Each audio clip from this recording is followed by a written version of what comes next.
आदाब में हूं काज़ी इरफान और चलिए उन बड़ी खबरों का रुख करते हैं जो कि जंग के मैदान से आ रही हैं। फिलिस्तीन, गाजा, इजराइल और ईरान के जंग से जुड़ी हुई बड़ी और अहम खबरें। हिजबुल्लाह ने उत्तरी कब्जे वाले फिलिस्तीनी क्षेत्रों पर एक और बड़ा हमला किया है। मिसाइल हमले की वजह से इलाके में बिजली आपूर्ति बाधित हो गई है और नहरिया की बस्ती अंधेरे में डूब गई है। इजरायली मीडिया के मुताबिक दक्षिणी लेबनान से कब्जे वाले फिलिस्तीनी क्षेत्रों की ओर लगभग 10 मिसाइलें दागी गईं, जिनमें से कई नहरिया और उसके आसपास के इलाकों में गिरी। हिजबुल्लाह की मिसाइल हमलों के बाद उत्तरी गाजा वाले फिलिस्तीन में भी आग लग गई, जिससे कई वाहन और इमारतें क्षतिग्रस्त हो गई। इजरायली मीडिया ने नहरिया में 2 लोगों के घायल होने की सूचना दी है, जिनमें से एक की हालत गंभीर बताई जा रही है। हिजबुल्लाह ने कहा है कि पेजर विस्फोटों में घायल लड़ाके सेहतमंद होकर फिर से अभियान में शामिल हो गए हैं। फिलिस्तीनी समाचार एजेंसी समा के अनुसार लेबनान के हिजबुल्लाह ने एक वीडियो जारी किया है, जिसमें दक्षिणी लेबनान में इजरायली शासन के खिलाफ ऑपरेशन में इन घायल व्यक्तियों की भागीदारी दिखाई गई है।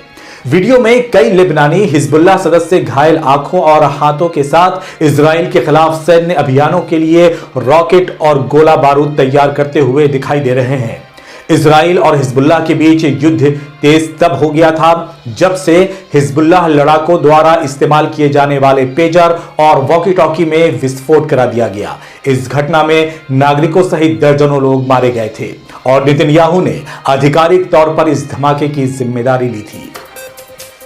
व्हाइट हाउस के प्रवक्ता जॉन किर्बी का कहना है कि इजराइल और हिजबुल्लाह के बीच संघर्ष विराम वार्ता सही दिशा में चल रही है और हम समझौते के करीब हैं। वहीं फ्रांस के राष्ट्रपति कार्यालय की ओर से जारी बयान में कहा गया है कि लेबनान में संघर्ष विराम वार्ता में सकारात्मक प्रगति हुई है और उम्मीद है कि यह जल्द अमल में लाई जाएगी।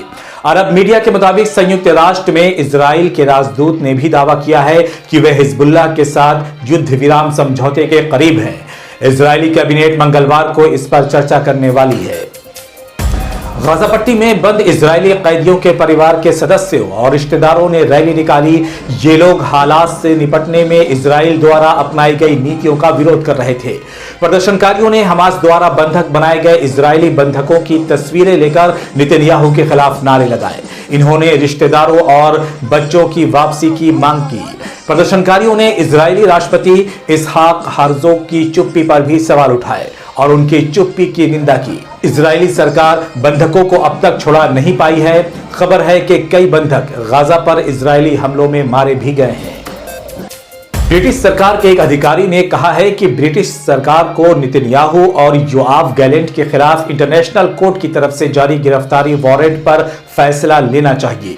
मध्य पूर्व मंत्री हामिश फॉल्कन ने यह टिप्पणी की है जब उनसे नेतन्याहू और गैलेंट के लिए ब्रिटिश कार्रवाई पर एक निश्चित जवाब देने के लिए बार बार कहा गया।